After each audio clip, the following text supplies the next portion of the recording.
ഇന്ത്യയിൽ ജനസാന്ദ്രത ഏറ്റവും കുറവുള്ള സംസ്ഥാനം. ഇന്ത്യയിലെ ജനസാന്ദ്രത ഏറ്റവും കുറവുള്ള സംസ്ഥാനം അരുണാചൽ പ്രദേശാണ്. ഇന്ത്യയിലെ ജനസാന്ദ്രത ഏറ്റവും കുറവുള്ള സംസ്ഥാനം അരുണാചൽ പ്രദേശും ജനസാന്ദ്രത ഏറ്റവും കൂടുതലുള്ള സംസ്ഥാനം ബീഹാറുമാണ്. ജനസാന്ദ്രത ഏറ്റവും കുറഞ്ഞ സംസ്ഥാനം അരുണാചൽ പ്രദേശും ജനസാന്ദ്രത ഏറ്റവും കൂടുതലുള്ള സംസ്ഥാനം ബീഹാറുമാണ്.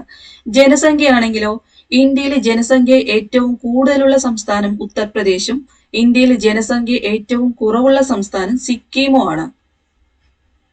അടുത്ത ചോദ്യം, ശ്രീനഗർ കാർഗിൽ മേഖലകളെ തമ്മിൽ ബന്ധിപ്പിക്കുന്ന ചുരം ഏതാണ്? സോജില ചുരം. ശ്രീനഗർ, കാർഗിൽ എന്നീ മേഖലകളെ തമ്മിൽ ബന്ധിപ്പിക്കുന്ന ചുരം ഏതാണ്? സോജില ചുരമാണ്. നമുക്ക് ചുരങ്ങളെ ഇതോടുകൂടി പഠിച്ചു പോവാം അല്ലെ. ചുരങ്ങളും ബന്ധിപ്പിക്കുന്ന സ്ഥലങ്ങളും. ജമ്മുവിനെയും ശ്രീനഗറിനെയും തമ്മിൽ ബന്ധിപ്പിക്കുന്ന ചുരമാണ് ബനിഹാൽ ചുരം. ചുരങ്ങളിൽ നിന്നും PSC എന്തായാലും ഒരു മാർക്കിന് ചോദിക്കാറുണ്ട് അല്ലെ. ജമ്മുവിനെയും ശ്രീനഗറിനെയും തമ്മിൽ ബന്ധിപ്പിക്കുന്ന ചുരം ഏതാണ്? ബനിഹാൽ ചുരമാണ്. ലഡാക്കിലെ ലേ, സിയാച്ചിൻ എന്നീ സ്ഥലങ്ങളെ തമ്മിൽ ബന്ധിപ്പിക്കുന്ന ചുരമാണ് ഖാർത്തോങ്ല ചുരം. ലേ, സിയാച്ചിൻ എന്നീ സ്ഥലങ്ങളെ തമ്മിൽ ബന്ധിപ്പിക്കുന്ന ചുരം ഏതാണ്? ഖാർത്തോങ്ല ചുരമാണ്. കുളു, സ്പിതി താഴ്വരകളെ തമ്മിൽ ബന്ധിപ്പിക്കുന്ന ചുരമാണ് ദെപ്സാങ് ചുരം. കുളു, സ്പിതി താഴ്വരകളെ തമ്മിൽ ബന്ധിപ്പിക്കുന്ന ചുരം ഏതാണ്? ദെപ്സാങ് ചുരമാണ്. ഉത്തരാഖണ്ഡിനെയും ടിബറ്റിനെയും തമ്മിൽ ബന്ധിപ്പിക്കുന്ന ചുരമാണ് ലിപ്പുലേഖ് ചുരം. ഉത്തരാഖണ്ഡിനെയും ടിബറ്റിനെയും തമ്മിൽ ബന്ധിപ്പിക്കുന്ന ചുരം ഏതാണ്? ലിപ്പുലേഖ് ചുരമാണ്. ഹിമാചൽ പ്രദേശിനെയും ടിബറ്റിനെയും തമ്മിൽ ബന്ധിപ്പിക്കുന്ന ചുരമാണ് ഷിപ്കില ചുരം. ഹിമാചൽ പ്രദേശിനെയും ടിബറ്റിനെയും തമ്മിൽ ബന്ധിപ്പിക്കുന്ന ചുരമാണ് ഷിപ്കില ചുരം. ശ്രീനഗറിനെയും കാർഗിലിനെയും തമ്മിൽ ബന്ധിപ്പിക്കുന്ന ചുരമാണ് സോജില ചുരം. നമ്മളുടെ ക്വസ്റ്റ്യൻ എന്തായിരുന്നു? ശ്രീനഗറിനെയും കാർഗിലിനെയും തമ്മിൽ ബന്ധിപ്പിക്കുന്ന ചുരം ഏതാണ് അല്ലെ? സോജില ചുരം. അടുത്തത്, സിക്കിമിനെയും ടിബറ്റിനെയും തമ്മിൽ ബന്ധിപ്പിക്കുന്ന ചുരമാണ് നാഥുല ചുരം. സിക്കിമിനെയും ടിബറ്റിനെയും തമ്മിൽ ബന്ധിപ്പിക്കുന്ന ചുരം ഏതാണ്? നാഥുല ചുരമാണ്. അരുണാചൽ പ്രദേശിനെയും ടിബറ്റിനെയും തമ്മിൽ ബന്ധിപ്പിക്കുന്നതാണ് ബോംഡില ചുരം. അരുണാചൽ പ്രദേശിനെയും ടിബറ്റിനെയും തമ്മിൽ ബന്ധിപ്പിക്കുന്ന ചുരം ഏതാണ്? ബോംഡില ചുരമാണ്. കുളു, ലഹുൽ സ്പിതി താഴ്വരകളെ തമ്മിൽ ബന്ധിപ്പിക്കുന്ന ചുരം ഏതാണ്? റോഹ്താങ് ചുരമാണ്. കുളു, ലഹുൽ സ്പിതി താഴ്വരകളെ തമ്മിൽ ബന്ധിപ്പിക്കുന്ന ചുരമാണ് റോഹ്താങ് ചുരം. അരുണാചൽ പ്രദേശിനെയും മ്യാൻമറിനെയും തമ്മിൽ ബന്ധിപ്പിക്കുന്ന ചുരമാണ് ദിഹാങ് ചുരം. അരുണാചൽ പ്രദേശിനെയും മ്യാൻമറിലെ മാൻഡല എന്നീ സ്ഥലങ്ങളെ തമ്മിൽ ബന്ധിപ്പിക്കുന്ന ചുരമാണ് ദിഹാങ് ചുരം. ഹിമാചൽ പ്രദേശിനെയും ലഡാക്കിനെയും തമ്മിൽ ബന്ധിപ്പിക്കുന്ന ചുരമാണ് ബരാലാച്ചില ചുരം. ഹിമാചൽ പ്രദേശിനെയും ലഡാക്കിനെയും തമ്മിൽ ബന്ധിപ്പിക്കുന്ന ചുരം ഏതാണ്? ബരാലാച്ചില ചുരമാണ്. സിക്കിമിനെയും ലാസയെയും തമ്മിൽ ബന്ധിപ്പിക്കുന്ന ചുരമാണ് ജലപ്ല ചുരം. സിക്കിമിനെയും ലാസ എന്നീ സ്ഥലങ്ങളെ തമ്മിൽ ബന്ധിപ്പിക്കുന്ന ചുരം ഏതാണ്? ജലപ്ല ചുരമാണ്. രത്നഗിരി, സത്താറ എന്നീ സ്ഥലങ്ങളെ തമ്മിൽ ബന്ധിപ്പിക്കുന്ന ചുരമാണ് കുംബർലി ഘട്ട്.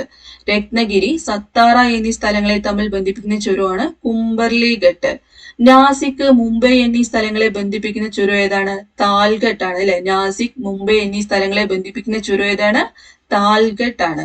മുംബൈ, പൂനെ എന്നീ സ്ഥലങ്ങളെ തമ്മിൽ ബന്ധിപ്പിക്കുന്ന ചുരമാണ് ബോർഘട്ട്. മുംബൈ, പൂനെ എന്നീ സ്ഥലങ്ങളെ തമ്മിൽ ബന്ധിപ്പിക്കുന്ന ചുരം ഏതാണ്?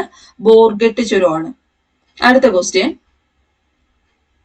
ജൂൺ മുതൽ നവംബർ വരെ കൃഷി ചെയ്യുന്ന കാർഷിക കാലമേത്? ജൂൺ മുതൽ നവംബർ വരെ കൃഷി ചെയ്യുന്ന കാർഷിക കാലമാണ് ഖാരിഫ് അല്ലെ. വിളകൾ പഠിച്ചാലോ? കാർഷിക കാലങ്ങള്: വിളയിറക്കല്, വിളവെടുപ്പ് കാലം, പ്രധാന വിളകള്.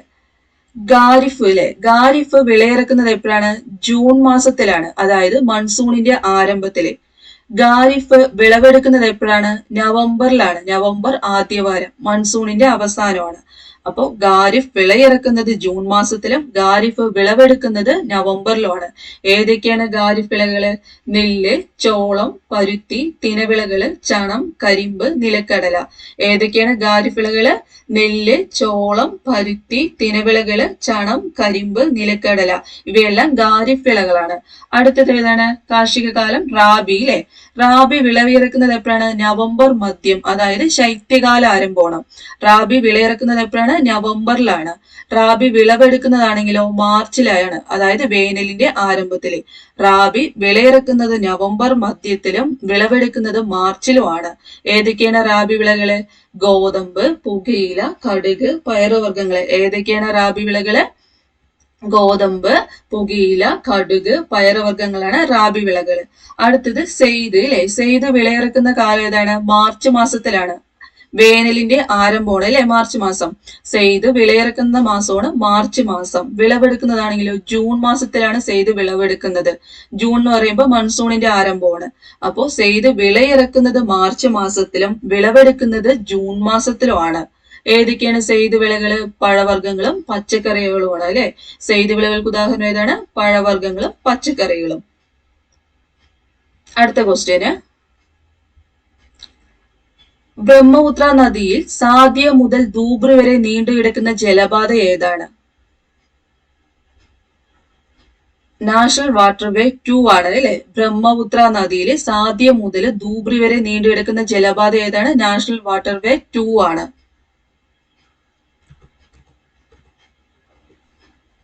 ദേശീയ ജലപാത 1 ഏതൊക്കെ സ്ഥലങ്ങളെ തമ്മിൽ ബന്ധിപ്പിക്കുന്നു? ദേശീയ ജലപാത 1 ഗംഗാ നദിയിലെ അലഹാബാദ് മുതൽ ഹാൽഡിയ വരെയാണ് അല്ലെ. ഇതെല്ലാം SCERT എടുത്തതാണ് കേട്ടോ. SCERT പോയിന്റുകളാണ്. ദേശീയ ജലപാത 1 ഗംഗാ നദിയിൽ അലഹാബാദ് മുതൽ ഹാൽഡിയ വരെയാണ്. എത്ര കിലോമീറ്റർ ആണ് നീണ്ടുകിടക്കുന്നത്? 1620 കിലോമീറ്റർ ആണ്. 1620 കിലോമീറ്റർ ആണ് ദേശീയ ജലപാത 1 അല്ലെ. ഗംഗാ നദിയിലാണ്. അലഹാബാദ് മുതൽ ഹാൽഡിയ വരെയാണ് ദേശീയ ജലപാത 1. അടുത്തത് ദേശീയ ജലപാത 2. നമ്മുടെ ക്വസ്റ്റ്യൻ എന്തായിരുന്നു? ദേശീയ ജലപാത 2 അല്ലെ. ബ്രഹ്മപുത്ര നദിയിലാണ്. സാധ്യ മുതൽ ധൂബ്രി വരെയാണ്. എത്ര കിലോമീറ്റർ ആണ്?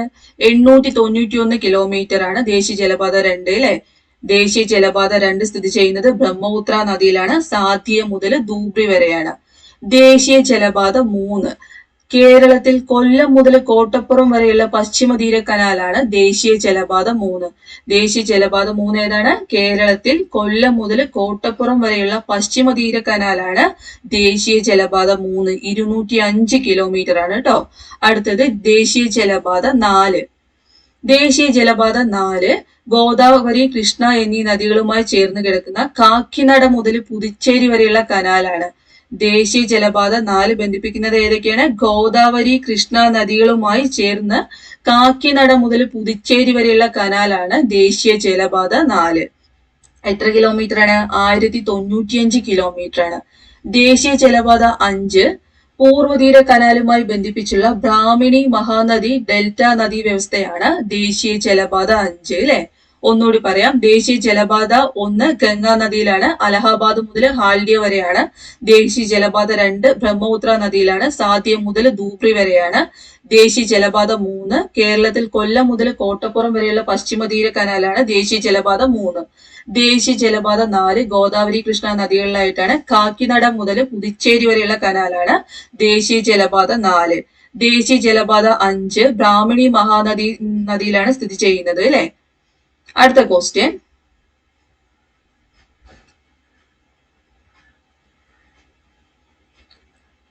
ഡോക്ടർ സച്ചിദാനന്ദ സിൻഹയുടെ അധ്യക്ഷതയിൽ ചേർന്ന ഭരണഘടനാ നിർമ്മാണ സഭയുടെ ആദ്യ സമ്മേളനം നടന്നതെന്ന്? ഡോക്ടർ സച്ചിദാനന്ദ സിൻഹയുടെ അധ്യക്ഷതയിൽ ചേർന്ന ഭരണഘടനാ നിർമ്മാണ സഭയുടെ ആദ്യ സമ്മേളനം നടന്നത് 1946 ഡിസംബർ 9-നാണ്. ഭരണഘടനാ നിർമ്മാണ സഭയുടെ പ്രഥമ സമ്മേളനം നടന്നത് എപ്പോഴാണ്? 1946 ഡിസംബർ 9-നാണ് അല്ലെ. ഭരണഘടനാ നിർമ്മാണ സഭയുടെ പ്രഥമ സമ്മേളനം നടന്നത്. ഭരണഘടനാ നിർമ്മാണ സഭയുടെ പ്രഥമ സമ്മേളനം അവസാനിച്ചത് എപ്പോഴാണ്? 1946 ഡിസംബർ 23-ന്.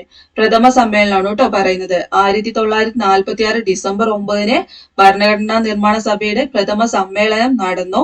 പ്രഥമ സമ്മേളനം അവസാനിച്ചത് 1946 ഡിസംബർ 23-നാണ് പ്രഥമ സമ്മേളനം അവസാനിച്ചത്. ഭരണഘടനാ നിർമ്മാണ സഭയുടെ പ്രഥമ സമ്മേളനത്തിലെ അധ്യക്ഷൻ ആരായിരുന്നു? ഡോക്ടർ സച്ചിദാനന്ദ സിൻഹയാണ് അധ്യക്ഷൻ.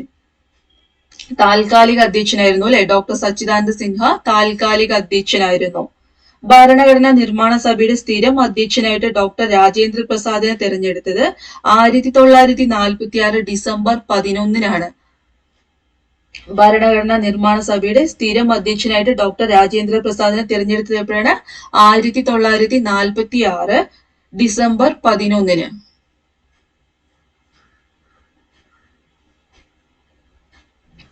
ഇന്ത്യയിലെ ഇന്ത്യൻ ഭരണഘടന സ്വീകരിക്കപ്പെട്ടത് എപ്പോഴാണ്? 1949 നവംബർ 26-നാണ് അല്ലെ. ഇന്ത്യൻ ഭരണഘടന സ്വീകരിക്കപ്പെട്ടത് എപ്പോഴാണ്? 1949 നവംബർ 26-നാണ്. ഇന്ത്യൻ ഭരണഘടന നിലവിൽ വന്നതാണെങ്കിലോ 1950 ജനുവരി 26-നാണ്. ഭരണഘടന സ്വീകരിക്കപ്പെട്ട ഡേറ്റ് 1949 നവംബർ 26-ഉം ഭരണഘടന നിലവിൽ വന്നത് 1950 ജനുവരി 26-ഉമാണ്.